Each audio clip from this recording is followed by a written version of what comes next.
We're back. Again, it's my honor to represent the Bible Exposition Department in this spring faculty lecture series in which we are examining God's revelation of himself in the book of Ruth. So, as I explained last week, the book of Ruth should ideally be considered in 4 segments, but they only gave me 2, so I'll spare you.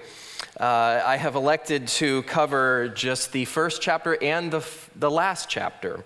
And so last week on chapter 1, this week on chapter 4. So let's do that. You might recall that the story of Ruth opens with death and emptiness at the beginning of chapter 1. But then it closes in chapter 4 with life and fullness. The last chapter of the book brings the story full circle from a bitter situation to a blessed one. Ruth chapter 4 actually has 2 literary components that correspond in reverse order to the 2 literary components of chapter 1.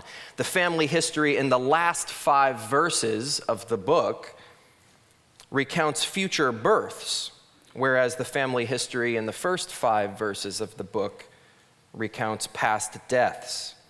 And each of these sections lists a total of 10 proper nouns.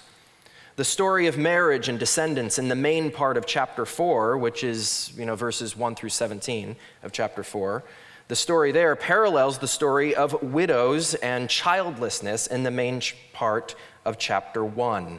And both of these sections stress the Lord's gifts, the husband's house, the bearing of sons, name-calling, and the speeches of the local women. These are just some examples showing how the book of Ruth is organized as a literary masterpiece in a chiastic pattern. So this gives you a little bit of my rationale as to why we jump from chapter 1 to chapter 4. There are all kinds of rhetorical connections between these 2 chapters. So let's consider the contents of chapter 4. Here's how I would summarize the events.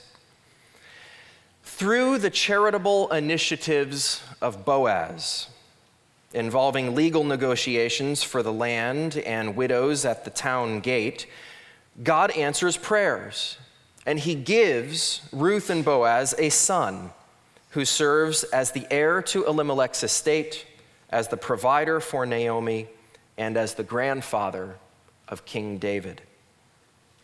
So that's a brief synopsis of chapter 4. I want to submit to you that the big idea of this chapter is that God's blessings are often realized through the faithful actions and prayers of his people. God's blessings are often realized through the faithful actions and prayers of his people. God is revealed in this chapter in a number of ways.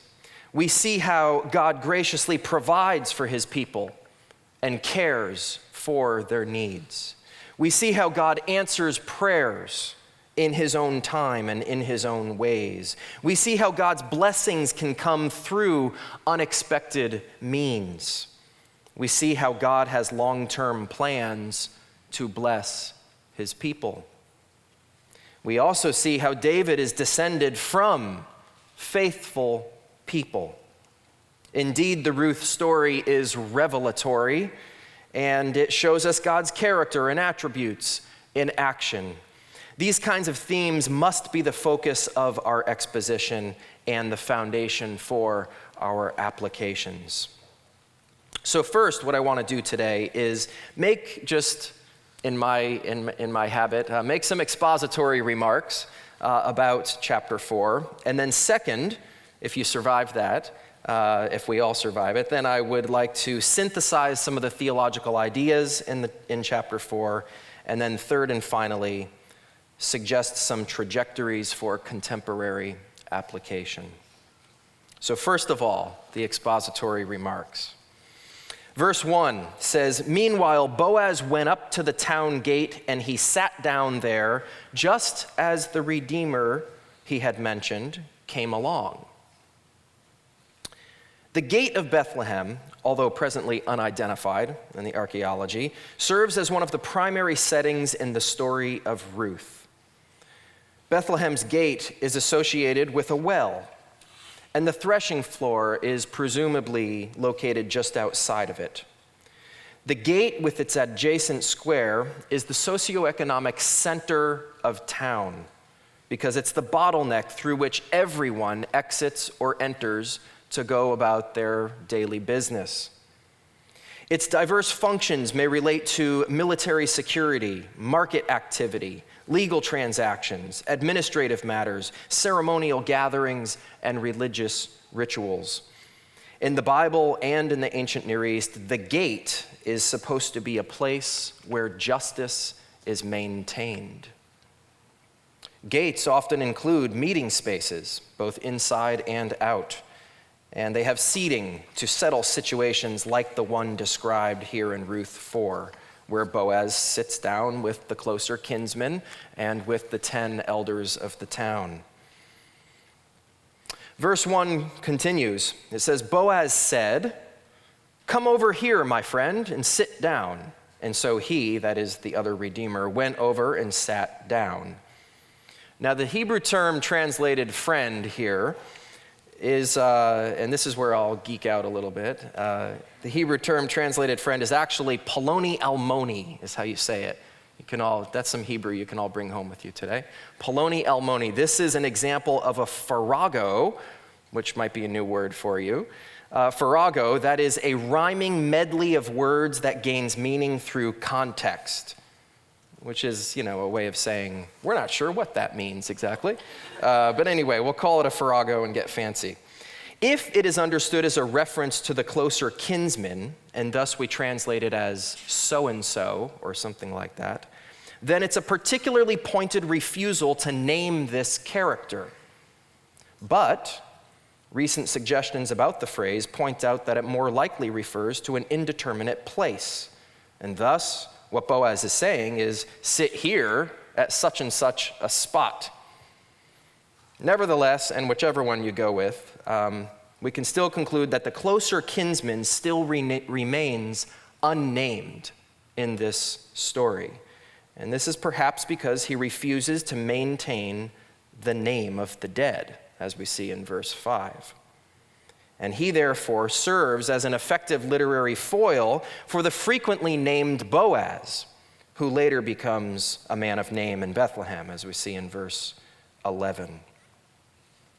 Okay, so this refusal to name a certain character is, I think, something we should notice because obviously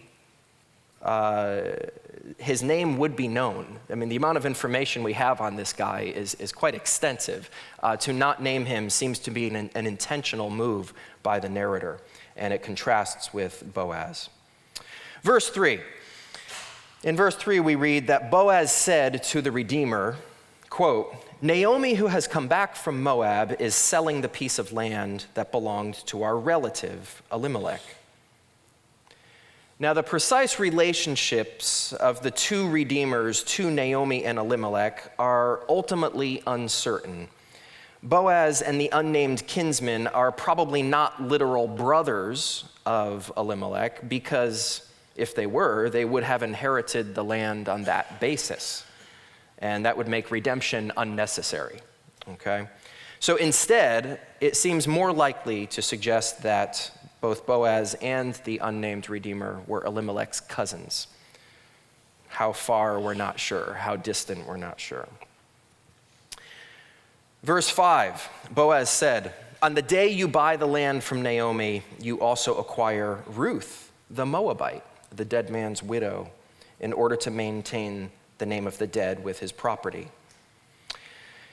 The Israelite practice of Levirate marriage, described in Deuteronomy 25, is when a brother-in-law marries a widowed sister-in-law in order to produce an heir for the deceased brother's estate.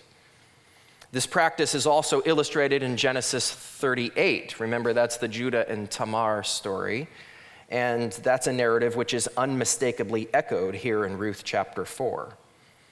The practice of levirate is also illustrated throughout ancient and modern world cultures. The scenario in the book of Ruth in which Boaz or the unnamed relative would marry the widow may not technically be Levirate marriage, at least not the way Deuteronomy 25 stipulates, because Machlon, that's Ruth's deceased husband, Machlon has no living brothers. This is a reality acknowledged by Naomi in chapter 1. However, the fact that Boaz marries Ruth, quote, in order to maintain the name of the dead with his property, indicates that the redemption scenario here is a Levirate-like situation, carried out by the closest willing relative. And so Boaz is portrayed in Ruth 4 as upholding not so much the letter of Torah, but rather the spirit of Torah, by doing justice for the widows and for the estate of Machlon, although Boaz was under no obligation to do so. The narrator constructs his plot in such a way that what in terms of Deuteronomic law could not be a Levirate union actually becomes a Levirate union in this story. And so in this way, the story displays the virtue of chesed, the virtue of loyalty or loving kindness. Our next verse, verse 6, we read, "At this, the Redeemer said, 'Then I cannot redeem it,' that is the land, 'because I might endanger my own estate. You, Boaz, redeem it for yourself. I cannot do it.'" In light of the condition that Boaz explains in the previous verse, the kinsman realizes that he has little or nothing to gain and a great deal to lose. Essentially, the kinsman would be disinherited through his own actions because the deceased's property is transferred to Ruth's children rather than reverting back to his own family of origin. The only incentive for this man is a sense of fraternal or familial obligation. Perhaps one might compare this closer kinsman to Onan. Remember Onan from Genesis 38. Onan, who knew that the child would not be his, in 38 verse 9 of Genesis. The kinsman appears here in Ruth 4 to act out of self-interest by deeming the acquisition as a poor financial investment, whereas Boaz appears to act out of loyalty to his family by taking a risk for the benefit of others. And now verse 13. I'm not commenting on all of the verses. I'm trying to be self-controlled here. Okay, so verse 13. Boaz took Ruth, and she became his wife. 7 times prior to this point in verse 13, Ruth was called the Moabite. But here in this final reference to her, the narrator just calls her Ruth with no ethnic identifier. One commentator suggests that Ruth's name is used without the Moabite tag whenever her resituation within Israel has been recognized. And this may show that biological descent is not always necessary for ethnic belonging. Now, verse 18. And this is my final expository remark before we pull it all together here. Verse 18 begins the genealogy, okay? And this is very important, I think, and integral to the whole. We read in verse 18, "This then is the family line of Perez." This is a linear genealogy which employs a phrase that is used 10 times in Genesis. And remember, in Genesis, you have these are the generations of X, these are the generations of Y. Well, that's the same exact phrase that's used here in verse 18. And it preserves here 10 generations, just like the genealogies in Genesis 5 and Genesis 11. Also, like Genesis, the emphasis is here placed on the 7th and 10th generations, that is Boaz and David, respectively. And so verses 18 through 22 are by no means an appendix or secondary addition to the story of Ruth. Rather, the genealogy serves as a coda or an integrated conclusion to a story that opens with past family deaths and recounts God's blessing and providence toward his faithful people. It can show that common people like Boaz, achieve uncommon ends when they act unselfishly toward each other. The last word of the Hebrew text of Ruth is actually David, and it shows that Israel's ideal king emerges from righteous stock, and that the fragile thread leading to David, and ultimately to Jesus, as we know, was forged through acts of faithfulness. Acts that were initiated by a foreign woman in this story. Most importantly, the genealogy shows us that by blessing Naomi's family, God brings blessings to the whole nation and ultimately to the whole world. Okay, so those are a few of my expositional remarks on the particular verses. Hopefully you're still with me, okay? You've gone this far. We're almost there. I'm gonna bring it together, I promise. So I want to summarize some of the theological ideas of chapter 4. Again, I think it's helpful to restate the big idea of the chapter. That is that God's blessings are often realized through the faithful actions and prayers of his people. The final chapter of Ruth emphasizes God's gracious provision for his people. This theme is made explicit by 3 uses of the verb to give, which in Hebrew, this is the verb natan. And so the 3 uses we're looking at here are the 3 times that natan occurs with the Lord as the subject. So the Lord is the one giving. The witnesses at the gate bless the marriage of Ruth and Boaz twice with "May the Lord give." And the first time they say, "May the Lord give that Ruth might be a matriarch like Rachel and Leah." We see this in verse 11. And second, they say, "May the Lord give that Boaz may be a patriarch like Judah through the offspring that the Lord gives him." By the way, offspring there is also a key word from Genesis. That's the term seed, zerah. The third instance is expressed in the very next verse, which is verse 13, where the narrator reports that the Lord gave Ruth conception and she bore a son. And so the connections with Genesis are unmistakable in these verses, as God's gifts are expressed in terms of his covenant relationship with his people. God not only creates new life in Ruth's presumably barren womb, but he also orchestrates the redemption of land and widows. And eventually he blesses his people with a faithful human king who will make the way for the divine king. So the Lord provides here. The Lord gives in many ways in this chapter. The final chapter of Ruth also emphasizes another idea, and that is answered prayer. Okay? Answered prayer. The short story of Ruth is packed with prayers of blessing that are spoken on behalf of others, and all of these prayers are actually answered in chapter 4. Okay? Check this out. Naomi's prayers for the widows back in chapter 1 are actually answered, at least for Ruth, in chapter 4. Boaz's prayers for Ruth back in chapter 2 and in chapter 3 are actually answered in chapter 4. Naomi's prayers for Boaz in chapter 2 are answered in chapter 4. Finally, even the prayers that are offered in chapter 4 are answered in chapter 4. For example, the witnesses' prayers for Ruth and Boaz are answered in verses 13 and following. And the women's prayers for Obed, their prayer also is answered in verse 17 and following. And so in this short summary on prayer, it's evident that first, God is predisposed to answering selfless prayers. Second, it's evident here that selfless prayers can inspire others towards selfless prayer. And third, that faithful petitioners can also participate in God's answers to their own prayers.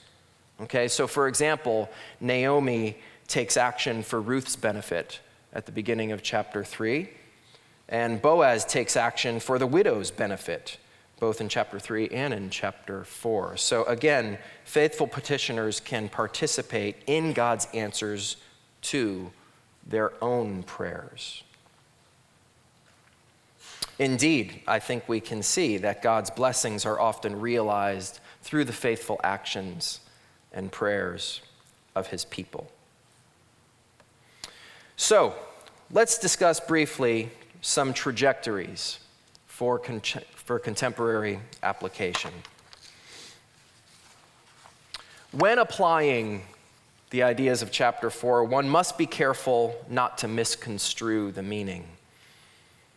It would be a mistake, for example, to approach Boaz and Ruth typologically so that their marriage merely prefigures Christ's relationship to his Gentile bride, the church.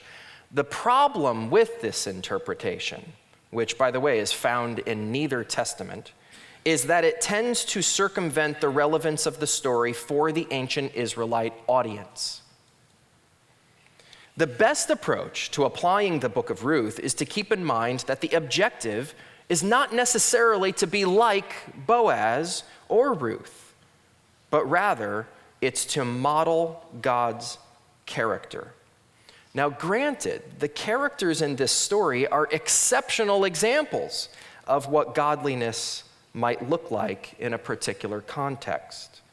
But they're not intended to be perfect examples or even as prescriptive models for all God's people in every time and place. Okay? The point is not to be like Boaz or be like Ruth. No, the point is to let this story be a catalyst for inspiring Torah living in the present context. Okay? You're not called to be Boaz or Ruth. You're called to be you, okay? And to model God's character in your present situation. Okay, so let this story be a catalyst for inspiring Torah living in the present context. I want to suggest two specific ways that we can do this. First, be a Torah person. Be a Torah person. Because God is just and faithful, his followers must be the same. They must be people who love others by seeking their flourishing and taking measures both to maintain equity and to mitigate exploitive abuses of power. This is what it means to uphold the spirit of Torah. The specific applications of Torah living may take various forms, but I believe selflessness is a key virtue here. A selfless individual can serve as an agent of redemption for others. A selfless individual can maintain justice in his or her sphere of influence. A selfless individual can leave a legacy of loyalty or chesed by being like Jesus, who perfectly fulfills Torah and urges his followers to do the same. I'm thinking there of Matthew chapter 5. The story of Ruth, which features everyday people in various stations of life, shows that anyone can be a Torah person, and that God can use common folk like Ruth as the foundation for major stages in his plan. So, first of all, be a Torah person. Embody what's revealed in God's word. Second, pray for others. Sounds simple. Pray for others. One specific way that anyone can embody Torah is by praying for God's blessings in the lives of other people. This selfless and loving act is displayed in every chapter of the book of Ruth. Amazingly, in the story, prayers for others may inspire others' prayers for others. Prayers for others may also inspire personal initiatives on behalf of others, so that people act to fulfill the blessings that they bestow on one another in the name of God. It's evident in Ruth chapter 4 that God delights in fulfilling selfless requests, and that his answers may go way beyond what petitioners ever expect or imagine. Okay? So, That's it in a nutshell. Be a Torah person and pray for others. And so, let me just summarize. Let us hear the word of the Lord from Ruth chapter 4. This story shows how God's blessings are often realized through the faithful actions and prayers of his people. May all of us at Talbot, may all of us at Biola consider this idea as we continue to explore the annual theme of life together. Let us be people who embody the Torah, who seek the welfare and justice of others. Let us live in the spirit of Torah, choosing the paths of loyalty and love. Let us pray selfless prayers for others. Let us be willing participants in God's answers to our own prayers for others. We hope you enjoyed this message. Biola University offers a variety of biblically centered degree programs, ranging from business to ministry to the arts and sciences. Learn more at biola.edu.